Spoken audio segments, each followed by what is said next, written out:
આટલા વખતથી આપણું જે ગિરિરાજ ધાર્યાષ્ટક ચાલી રહ્યું છે એના સાધન પ્રકરણમાં અત્યારે આપણે છીએ. તો આપણે સાધન પ્રકરણની અંદર જ પ્રવેશ જે ગઈ વખતે કર્યો છે એને હવે આગળ થોડો વધારીએ. આપણે ગઈ વખતે સાધન પ્રકરણના જે લીલા ચરિત્ર છે એમાં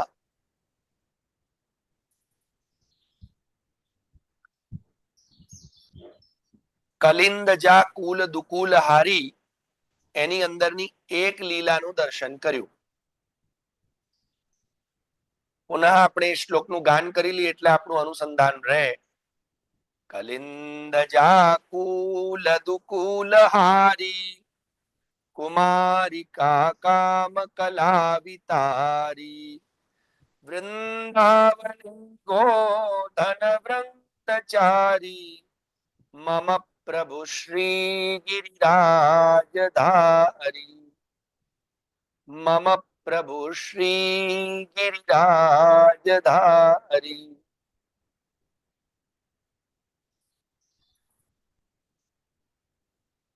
હવે આપણે ગઈ વખતે નંદ ભવનની લીલાનો અનુભવ કર્યો હતો, બરાબર? જો હું ન ભૂલતો હોઉં અને આપ લોકોને બરોબર યાદ હોય તો કે ગઈ વખતે આપણે નંદ ભવનની લીલાનો અનુભવ કર્યો કે નંદ બાબાએ જે એકાદશીનું વ્રત કર્યું એ વ્રત દ્વારા એટલે કે એ વ્રત માં એમના દ્વારા જે અપરાધ દુકુલ ભગવાન પોતે જ સાધન બની, ભગવાન પોતે જ સાધ્ય બની પોતાના નિજ જેમને પોતાના માને છે અથવા માન્યા છે એવા નિજજનોના ઉપર એમના મનમાં વિચારોમાં સ્વભાવમાં આવેલી કોઈ પણ દુકુલતા એટલે કે અશુભતાને સ્વયં જ નિવારણ કરે છે. જેમાં આપણે જોયેલું કે નંદ બાબાને વરુણ લોકમાં ખેંચી ગયા અને વરુણ રાજાએ જ્યારે સ્તુતિ કરી અને ત્યારે નંદ બાબાને જ્ઞાન થયું કે ઓહો, ભગવાન આ મારો દીકરો કોઈ સામાન્ય દીકરો નથી, આ તો સાક્ષાત ઈશ્વર છે. અને એટલે અહીંયા સુબોધિનીજીની કારિકા પણ આપવામાં આવી છે કે જ્ઞાતે દેવોત્તમત્વેતુ દ્રષ્ટવ્યમ પૌરુષમ પરમ અન્યથા નંદ વિજ્ઞાનમ ભવેત પર્યવસાય તત. એટલે ત્યાં કે છે કે જ્ઞાતે દેવોત્તમત્વેતુ ઉત્તમોત્તમ દેવ એવા વરુણ રાજા પોતે જેમની ભક્તિ કરી રહ્યા હોય એવું જોયું.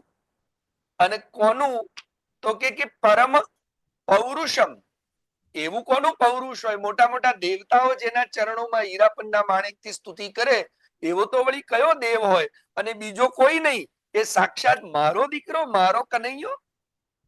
અને એટલે કે છે અન્યથા નંદ વિજ્ઞાનમ ભવેત પર્યવસાય તત.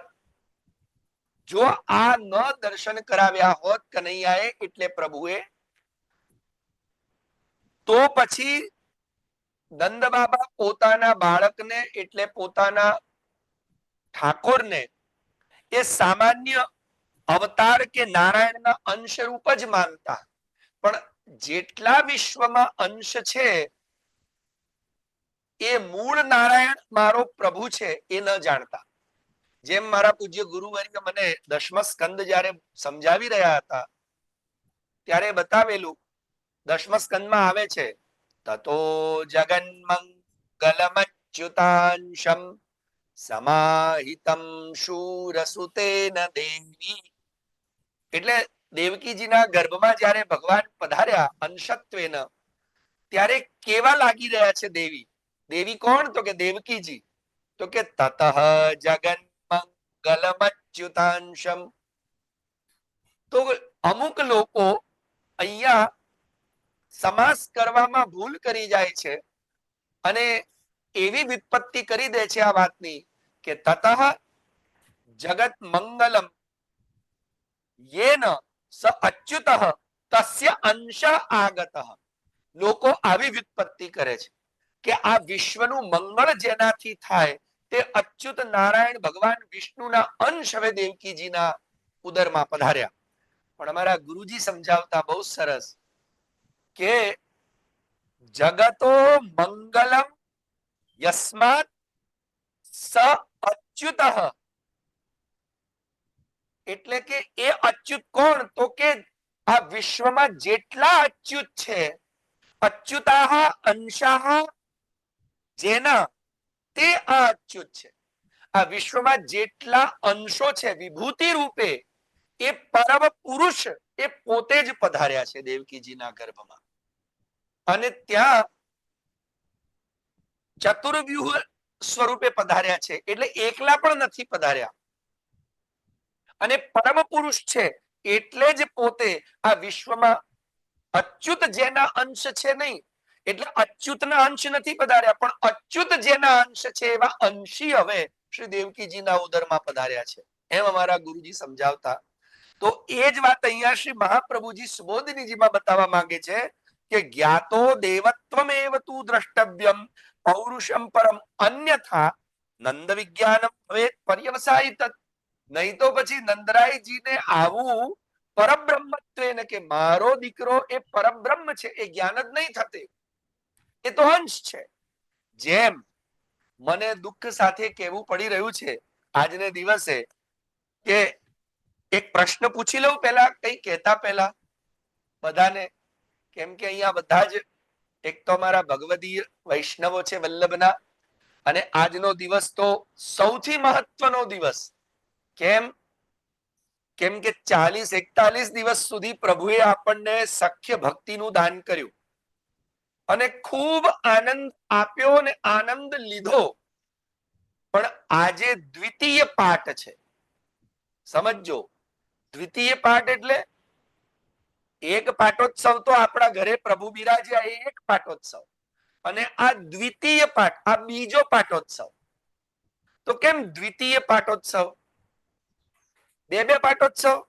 તો કે પહેલા તો અમારા માથે સ્વામી થઈને પધાર્યા, પણ પછી અમારા સર્વદા સર્વભાવેન ભજનીયો વ્રજાધિપ, એ શ્રી મહાપ્રભુજીની આજ્ઞા પ્રમાણે અમારા ઉપર શ્રી વલ્લભની કૃપા થઈને અમે બધા જ ભાવે ભગવાનને ભજ્યા, અને એમાં ભગવાને જે ભાવોનું દાન કર્યું, એમાં સખ્ય ભક્તિનું દાન કર્યું, એટલે અમે પાછા ક્યાંક રખડી ન જઈએ અને ભૂલી ન જઈએ. ઘણી વખતે શું થાય કે મોટાઓ આપણી જોડે મસ્તી મજાક કરે ને, એટલે પછી આપણે એને અંગ્રેજીમાં પેલું કહેવાય છે ને, ટેક ઇટ ફોર ગ્રાન્ટેડ લેતા થઈ જઈએ.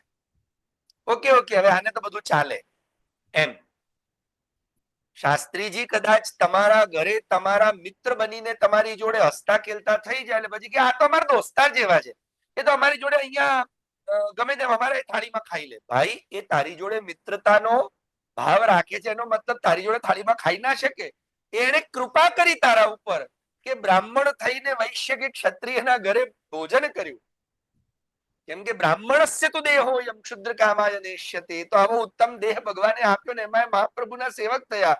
પણ આવું કોઈ એવી રીતે જેમ કે નરેન્દ્ર મોદી, ભાઈ આવડો મોટો નેતા હોય, ભલે એ મોદી બ્રાહ્મણ ન હોય, સંત ન હોય, સ્વામી ન હોય, સંન્યાસી ના હોય, અને આદિત્યનાથ યોગી સ્વામી સંન્યાસી ને ગોરખનાથ પીઠના અધિપતિ હોય, પણ કેમ કે એ યુપીના મુખ્યમંત્રી છે અને પેલા દિલ્હીના પ્રધાનમંત્રી છે, એટલે એ જયારે યુપી જાય તો યોગીજી હાથ જોડીને ઉભા રહેવું પડે ભાઈ.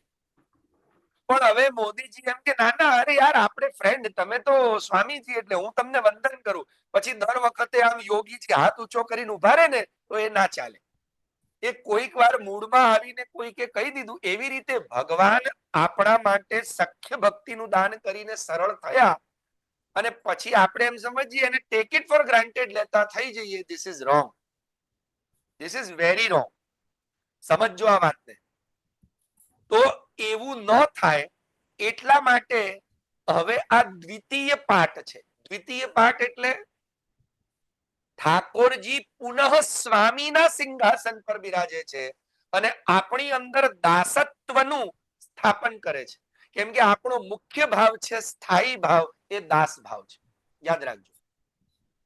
અને એટલે જ આજે તમે બધાએ અહીંયા સાચું જરા હાથ ઊંચા કરજો, આંગળી ઊંચી કરજો. કેટલા વૈષ્ણવે પોતાના ઘરે આજે ગઈકાલ સુધી તો ખેલાયા ખૂબ, એક ગુલાલે ન રવા દેવું પડે. અમારા પૂજ્ય ગુરુજી એવી આજ્ઞા કરતા પોતાની શિબિરોમાં કે અમને સૌથી મોટી સેવા અમારા પૂજ્ય દાદાજી મહારાજ શ્રી રજતલાલજી મહારાજ શ્રી એક જ આપતા કે હોળી ખેલ થઈ જાય પછી આખું મંદિર ધોવાનું અને આખા મંદિરમાં મંદિર વસ્ત્ર કરવાનું. અમારા ગુરુજી કહેતા એવી એટલી કસરત થતી, 200 200 400 દંડ બેઠક કરીએ ને જેટલી કસરત થાય ને એટલી તો આજે બધાએ તમે કરી જ હશે કસરત. મારી તો થઈ, ઠાકોરજીએ કરાવી. પણ આ દ્વિતીય પાઠમાં શ્રી ઠાકોરજી લાલ રંગના સાજ અને લાલ રંગમાં જ બિરાજે અને આજે ખાસ ગુલાલની ફૂલમંડલી, ગુલાબની ફૂલમંડલી સિદ્ધ કરવાની હોય તો મને એમ કહો કે આ બધો સત્સંગ કરીને આપણે કરવાનું શું? ખાલી ટાઈમપાસ? સત્સંગનું ફળ આપણી અંદર સેવા માટેની પ્રગાઢતા થવી જોઈએ. પણ જો આપણને આ સાંભળીને ઠીક છે, હવે બોલ્યા, હવે સમજ્યા, લખ્યું છે, કઈ વાંધો નહીં. કેમ? આપણા ઘરનો સ્વામી અને પાછા જે લોકોએ નથી ભરીને પોતાના ઘરે ગુલાબની ફૂલમંડલી, એ બધા પાછા હવેલીએ જઈને પાછા પોતાના સ્ટેટસ પર ગુલાબની ફૂલમંડલીના ફોટા મૂકશે.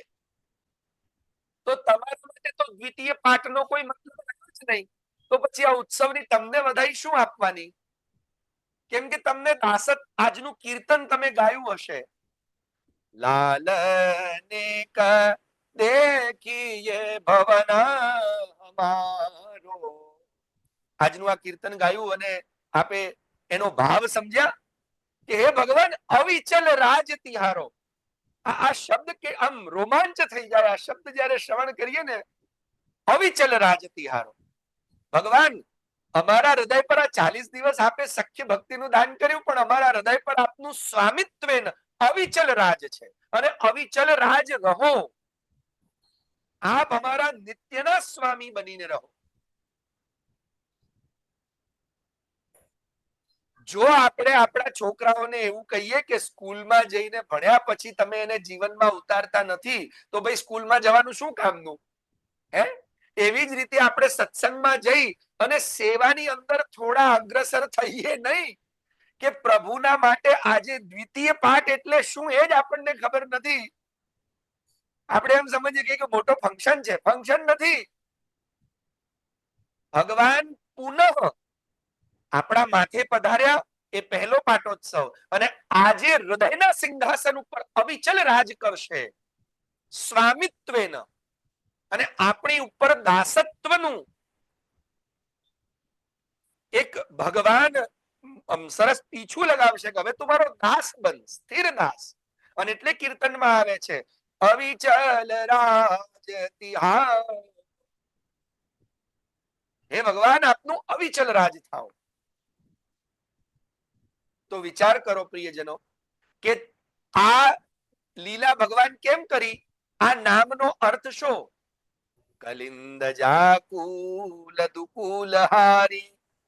આ કલિંદ જાકુલ દુકુલહારી એટલે નંદ બાબાની આ લીલાનો અર્થ જ એ છે કે નંદ બાબા પોતાના દીકરાને અંશરૂપ ન સમજે, એ મૂળ પૂર્ણ પુરુષોત્તમ પરમ પુરુષ સમજે. નહીં તો હવે જે લીલા કરવાની છે એ લીલા રસનું દાન, રાસની લીલા કરવા માટે આ લીલા છે. અને એટલે જ ભગવાને પોતાના લોકના દર્શન કરાવ્યા. તો એ લીલા રસનું દાન કરવા માટે આ ભાવ સિદ્ધ થવો અત્યંત આવશ્યક છે. પણ જો આપણા હૃદયમાં આ ભાવ જ સિદ્ધ નહીં થાય કે મારા ઘરના નાનકડા સિંહાસન પર જે બાલકૃષ્ણ બિરાજી રહ્યા છે, જે મદન મોહન બિરાજી રહ્યા છે, જે ગોવર્ધન ધરણ બિરાજી રહ્યા છે, એ જ સાક્ષાત કૃષ્ણ છે, અને એને હું જેટલું લાડ લડાવું ને એ જ મહત્વનું છે. જો આ ભાવ સિદ્ધ નહીં થાય તો મને લાગે છે કે પછી આ કલિંદ જાકુલ દુકુલહારીમાં નંદ બાબાના દુકુલ તો દૂર થયા, પણ આપણા દુકુલ એમના એમ જ રહેવાના છે. આપણા દુકુલ દૂર નહીં થાય. અને એટલા જ માટે અહીંયા ગાડી જુઓ તમે, આ બહુ સુંદર ગોવર્ધન લીલા પછીનો આ પ્રસંગ છે. અને એટલે અહીંયા કેટલી સરસ વાત કરે છે. મારે તમને એ લીલાના ભાવોનું, કેમ કે એ મતલબ જ નથી જો આપણને આ ભાવ સિદ્ધ ન થાય તો.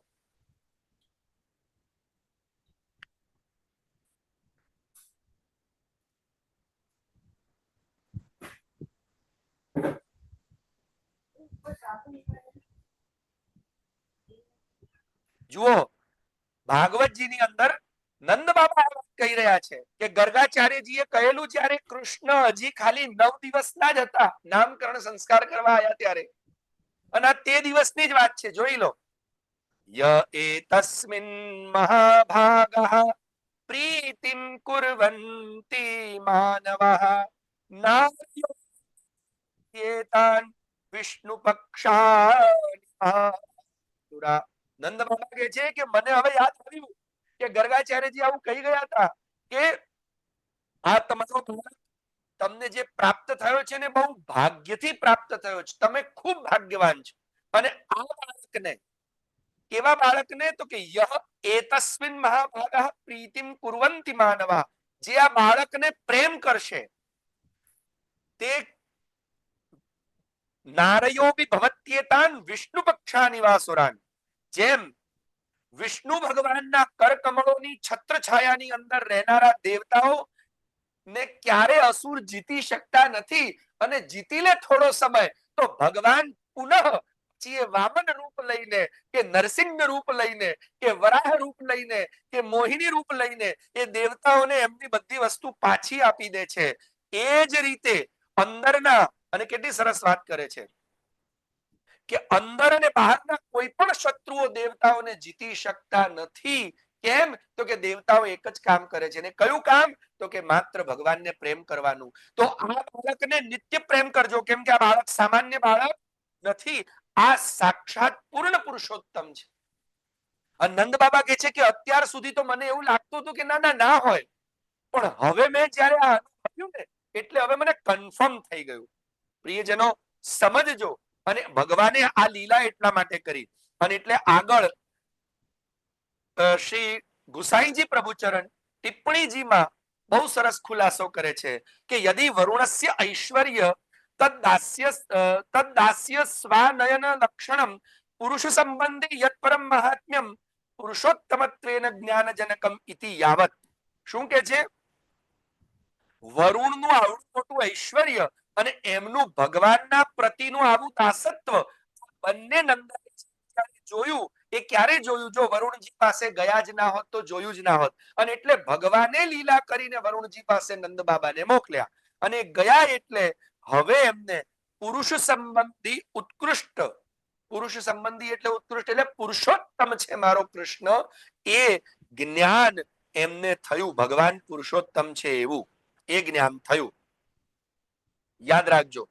એટલે આ જ્ઞાન થતાની સાથે જ હવે એમની અંદરથી જે કંઈ પણ પોતાના બાળક વિશેના કોઈ પણ આડા અવળા વિચાર, જેમ આપણા મનમાં આપણા ઠાકોરજી માટે છે કે ના ના અમારા ઠાકોરજી કરતા તો હવેલીના ઠાકોરજી મોટા, હવેલી કરતા કોઈ ગોસ્વામી બાળકના ઠાકોરજી મોટા, કોઈ ગોસ્વામી બાળક ઠાકોરજી કરતા નિધિ સ્વરૂપ મોટા, આ ભાવ જ અશુદ્ધ ભાવ છે. અને આ ભાવને અમારા પૂજ્ય ગુરુવર્ય વારે વારે આજ્ઞા કરતા કે આ ભાવ લૌકિક બુદ્ધિ છે. અને લૌકિક બુદ્ધિ કેમ? તો કે ભેદ દર્શન જ લૌકિકતા છે. દ્વિતીય સ્કંદ સુબોધિનીજીમાં શ્રી મહાપ્રભુજી આજ્ઞા કરે છે કે ભેદ દર્શન જ લૌકિકતા છે. તમને ભગવાનમાં ભેદ દેખાયો ને એ જ લૌકિકતા છે. આપણે લૌકિક અલૌકિક શબ્દો વાપરીએ છીએ, આ લૌકિક ને અલૌકિક. અલૌકિક એટલે શું? તો કે અભેદ દર્શન, અયમેવ કૃષ્ણ ઇતિ બુદ્ધિ, આ અલૌકિકતા. અને આ કૃષ્ણ નાનો, પેલો કૃષ્ણ મોટો, પેલો તો સ્પેશિયલ, આવો ભાવ, આ ભેદ દર્શન જ લૌકિકતા. મને હમણાં જ હું વાંચી રહ્યો તમારા પૂજ્ય ગુરુજીના ગ્રંથને, ત્યારે એમાં કૃષ્ણાષ્ટયની અંદર એમણે બહુ સરસ ખુલાસો કર્યો છે. તો કહેવાનો મતલબ સમજો વાતને, કે આપણી બુદ્ધિમાં આ ભેદ દર્શન ન આવે, અને ભેદ દર્શન આવ્યું છે તો જ દુકુલતા છે. તમને એવું લાગે છે કે તમારા ઠાકોરજી જે બિરાજી રહ્યો છે એના કરતા વ્રજમાં જે ઠાકોરજી બિરાજે છે બહુ તાકાત વાળા, એ તો સ્પેશિયલ, તો સમજી લેજો કે તમારા ઘરની અંદર કોઈ ઠાકોરજી બિરાજતા જ નથી, કેમ કે તમારા ભાવમાં તો તમારા ઠાકોરજી માટે સન્માન જ નથી. એટલે ભગવાન એટલે જ આવી લીલા કરે છે. કઈ લીલા? તો કે અમારા જેવાઓ પાસે આવું બોલાવે, અને શ્રી સુબોધિનીજી અને શ્રીમતી ટિપ્પણીજીમાં આવા વાક્યોનો ઉલ્લેખ તમને બતાવે કે ક્યાંક આપણા મનમાં દુકુલ આવ્યું હોય તો દૂર થઈ જાય. હવે જો આ સાંભળ્યા પછી એ દુકુલ દૂર ના થાય અને આપણે કહીએ ના ના એ તો બોલે, આપણે તો આપણા ઠાકોરજી તો ના ના પેલા સ્પેશિયલ, ના ભાઈ ના. વિચાર રાખજો પ્રિયજનો. અને ત્યારબાદ દુકુલ, હવે કયા દુકુલ ની વાત કરે છે? તો કે જે ચીરહરણ લીલાના પ્રસંગ, ચીરહરણ લીલાનો પ્રસંગ એટલે આપણું એક નામ પૂરું થાય આ વખતે. અને એટલે પ્રિયજનો યાદ રાખજો, જ્યારે કૃપા કરવાની હશે ને ત્યારે તમે જેની સેવા કરી છે, તમારા માથે જે બિરાજે છે એ જ કૃપા કરશે. એના સિવાય બીજા કોઈ બી સામર્થ્ય નથી તમારા ઉપર કૃપા કરે. તમારો પ્રેમ હશે, તમારી આસક્તિ ક્યાંય હશે તો યાદ રાખજો, પણ આસક્તિ બીજે હશે, સેવા કોઈ ત્રીજાની કરતા હશો તો નહીં મેળ પડે. આપણી આસક્તિ અને સેવ્ય સ્વરૂપ આ બંને એક જ હોવા જોઈએ. આસક્તિનો વિષય પણ આપણો પ્રભુ જ હોવો જોઈએ. તો જ્યારે સેવા કરો ત્યારે પૂર્ણ કે આ જ પુરુષોત્તમ, આ જ મારું કલ્યાણ કરવા મારા ઘરે પધાર્યા છે, આ ભાવ સિદ્ધ કરાવવો. તો એટલે જ્ઞાન લીલા બતાવી. અને હવે ચીરહરણ લીલાની અંદર ભગવાન પોતે આજ્ઞા કરે છે. લોકો એવું કે છે, કેમ કે અમારા ગુરુજી એવી આજ્ઞા કરતા, અને એક ગ્રંથ એના માટે નિત્યલીલાસ્થ શ્રી દીક્ષિતજી મહારાજશ્રીએ પણ બહુ સરસ લખેલો, મારી પાસે કૃપા કરીને મારા પિતાજીના કારણે બિરાજે છે બધા જૂના ગ્રંથો અમુક, એમાં એવી આજ્ઞા કરેલી. અને ગુરુજી એકવાર પોતાના પ્રવચનમાં શિબિરમાં બોલ્યા કે ભગવાનની 3 લીલાઓ એવી છે કે જેને સમજવામાં મોટા મોટા વિદ્વાનો પણ ગોથા ખાઈ જાય છે. અને 3 લીલાઓ કહી દો કે પહેલી ચીરહરણ લીલા, બીજી રાસ લીલા અને ત્રીજી કુબ્જા સંભોગ લીલા. આ 3 લીલાઓ ઉપર બહુ સુંદર સ્પષ્ટીકરણ આપતો શ્રી નિત્યલીલાસ્થ શ્રી દીક્ષિતજી મહારાજશ્રીનો પણ એક બહુ સુંદર ગ્રંથ બિરાજે છે. કેમ કે આ લીલાઓના કારણે એ સમયના અંગ્રેજોના કાળની અંદર, કેમ કે જયારે શ્રી દીક્ષિતજી મહારાજશ્રી બિરાજતા ત્યારે અંગ્રેજોનો કાળ હતો, અને તે વખતે અંગ્રેજોના પ્રભાવમાં આવીને તે વખતના અમુક ક્રિશ્ચિયન બુદ્ધિના લોકો આપણા સંપ્રદાયના આપણા પ્રભુ પર, આપણા પ્રભુની સેવા પ્રણાલી પર ખોટા આક્ષેપો કરતા. એ આક્ષેપોના નિરસનને માટે આપશ્રીએ સુંદર ગ્રંથ લખેલો. તો આ તો તમને એટલા માટે બતાવું કે તમને જો વાંચનનો શોખ હોય, તમે આવા ગ્રંથો શોધીને વાંચો, અને આ વાંચશો તો પાછા બુદ્ધિના દુકુલ દૂર થશે. અસ્તુ.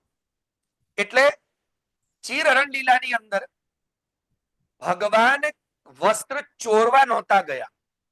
યાદ રાખજો, ભગવાનને વસ્ત્ર ચોરવામાં કે ગોપીજનોને નિર્વસ્ત્ર જોવામાં કોઈ જ રસ નહોતો. આવો જો કોઈના મનમાં બુદ્ધિ હોય, કેમ કે અમુક કોંગ્રેસના સમયની અંદર જે અમુક ચિત્રકારોને પદ્મભૂષણ ને પદ્મશ્રી આપવામાં આવ્યા, એ લોકોને ખરેખર છડે ચોક ભર બજારે નિર્વસ્ત્ર કરીને દંડા મારવા જોઈતા હતા. અને એ સમયની સરકારોએ એમને પદ્મશ્રી પદ્મ વિભૂષણ આપ્યા કે જેને મિકબુલ ફિદા હુસૈન, જેનું નામ લેવામાં આપણને એમ લાગે કે અપરાધ પડી જાય, કે જેને આપણા ઠાકોરજીના ગોપીજનોના સાથે સરસ્વતી દેવી, પાર્વતી દેવી, શ્રી યમુનાજી, આવા દેવીઓના નિર્વસ્ત્ર ચિત્રોને બીભત્સ ચિત્રો બનાવ્યા. અને ચિત્રોના માટે કે આવો સુંદર ચિત્રકાર એને પદ્મશ્રી આપો. એટલે એ કેવા લોકો રહ્યા હશે આવી બુદ્ધિવાળા વસ્તુ. ત્યારે ખરેખર ભગવાન જો કોઈને નિર્વસ્ત્ર જોવાનું મન થાય તો એકલામાં ખાનગીમાં જવાય કે 5-50 લોકો લઈને જવાય? ખાનગીમાં જવું જોઈએ ને એકલામાં. પણ ભગવાન એકલા નથી પધાર્યા. ત્યાં બહુ સુંદર વર્ણન છે. આપણે લોકો કોઈ દિવસ ભાગવતજી વાંચતા જ નથી, અને એટલે અહીંયા આવે છે કે ભગવાન તદભિપ્રેત્ય કૃષ્ણો યોગેશ્વરેશ્વરઃ વયસ્યૈરાવૃતસ્તત્ર ગતસ્તત્કર્મ સિદ્ધયે. ભાગવતજીનો શ્લોક છે, ચીરહરણ લીલાના પ્રસંગમાં. શું કે છે? તો કે છે કે ભગવાન તદ અભિપ્રેત્ય, એ ગોપીજનોનું અભિપ્રેત, એમની જે ઈચ્છા હતી એ સિદ્ધ કરવા માટે કોણ પધાર્યું? નંદરાયજી નો દીકરો કોઈ ગોવાળિયો? તો કે ના, કૃષ્ણો યોગેશ્વરેશ્વર. યોગેશ્વરોના પણ ઈશ્વર, અને આ લીલામાં યોગેશ્વરેશ્વર કયા છે. તો વયસ્યૈરાવૃતૈસ્તત્ર ગતસ્તત્કર્મ સિદ્ધયે, શું કે છે સુખદેવજી મહારાજ કે વયસ્યૈહિ પોતાની ઉંમરના, આવૃતૈહિ એમની જે નિત્ય એમની ઉંમરના જે દોસ્તારોનું ટોળું લઈને, એટલે ભગવાન એકલા નથી પધાર્યા, સીદામા, તોક, મધુમંગલ, ભીમ, આ બધા જેટલા એમના સખાઓ હતા એ બધા સખાઓને લઈ ત્યાં પધાર્યા. અને કેમ પધાર્યા? તો કે ગતસ્તત કર્મ સિદ્ધયે, એ ગોપીજનો જે સાધના કરી રહ્યા છે સાધનાની સિદ્ધિ માટે. અને કઈ સાધના કરી રહ્યા છે? તો કે કૃષ્ણને સ્વામી રૂપમાં પ્રાપ્ત કરવો. અને એટલે ભગવાન ત્યાં પધારી. જો કે આના ઉપર મારું બહુ વિશદ વિવેચન પહેલા થઈ ચુક્યું છે, અત્યારે સમયનો અભાવ છે. કે ભગવાનની અને ગોપીજનોની જે ચર્ચા થાય છે ને, એમાં બે શબ્દો બહુ સુંદર મુકાયા છે. એટલે ભગવાને છેલ્લે કહ્યું કે ન મય્યાવેશિત ધિયામ કામ કામાય કલ્પતે ભર્જિતા ક્વથિતા ધાના પ્રાયો બીજાય નેષ્યતે. શું કહે છે ભગવાન? ભગવાન કહે છે કે જે લોકોએ પોતાનું મન ન મય્યાવેશિત ધિયામ, એટલે મય આવેશિત ધિયામ, જેણે મારામાં આવેશિત કર્યું છે પોતાનું મન, અને ધી એટલે બુદ્ધિ, આવેશિત એટલે સમર્પિત કરી દીધું છે. તો પછી ભગવાન કહે છે કે ન કામ કામાય કલ્પ્યતે, તો એ લોકોની કામનાઓ આ સંસારના ભોગોની લાલસાની અંદર જવા માટે સમર્થ બનતી નથી. કેવી રીતે? તો ભગવાન પોતે દ્રષ્ટાંત આપે છે. ભર્જિતા ક્વથિતા ધાના પ્રાયો બીજાય નેષ્યતે. તમે ચણાની દાળને ઉગાડો, ચણા ઉગાડો, પણ એ કયા ચણા ઉગે સાહેબ? લીલા ચણા ઉગે કે જે ચણા ભૂંજી દીધા હોય? ભૂંજી એટલે શેકેલા ચણાને તમે જમીનમાં વાવો તો ઉગે ખરા?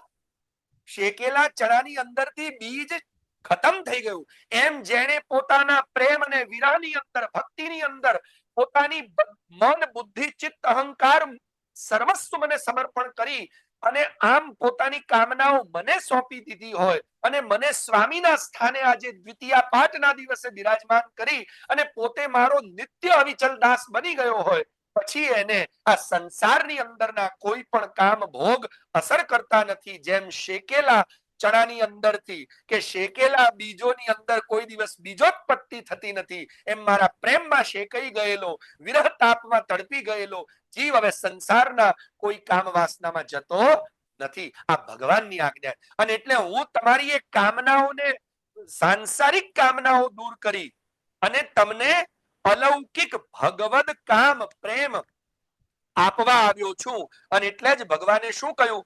શ્રી સુખદેવજી કહે છે ઇત્યાદિષ્ટા ભગવતા લબ્ધ કામા કુમારિકા ધ્યાયંત નિર્વિશુર વ્રજમ. વિચાર કરો, ભગવાનના ચરણ કમલોની અંદર નિતાંત સ્થિર રહેવાની ઈચ્છા વાળી હોવા છતાં પણ અત્યંત કષ્ટપૂર્વક, કેમ? તો કે અમારી કામનાઓ પૂર્ણ થઈ ચૂકી. શું કામનાઓ પૂર્ણ થઈ ચૂકી? તો કે ભગવાને એમ કહી દીધું તમારું હવે લૌકિક કામ નિરસ્ત થઈ ગયો અને અલૌકિક કામ તમારા હૃદયમાં સ્થિર થયો. અને હવે હવે એ રાત્રિઓની અંદર જ્યારે મારે તમને વરદાન આપવાનું હતું, એ રાત્રિઓ હવે જ્યારે આવશે ત્યારે તમને હવે જાઓ, તમે તમારા સંસારની અંદર રહો. પણ હવે કેવી રીતે રહેશો? તો કે આતા હૈ જज्बे दिल को अंदाज़े मैं कशी, आता है जज्बे दिल को अंदाज़े मैं कशी, रिंदों में रिंद भी रहे दामन भीतर न हो. સાહેબ, સંસારીઓની વચ્ચે રહીને પણ લાગીએ એવા સંસારી જેવા, પણ સંસારનો એક છાંટો અસર ન કરે. બસ આતા હે જज्बे दिल को अंदाज़े मैं कशी. આ હૃદયનો પ્રેમ આવડવો જોઈએ. આ રીતે ભગવાને દુકુલ દૂર કર્યું. હજી એક દુકુલ દૂર કર્યું છે, એની ચર્ચા હવે આપણે આવતા શનિવારે કરશું. કેમ એટલે અહીંયા મારી વાણીને હવે વિરામ આપું છું.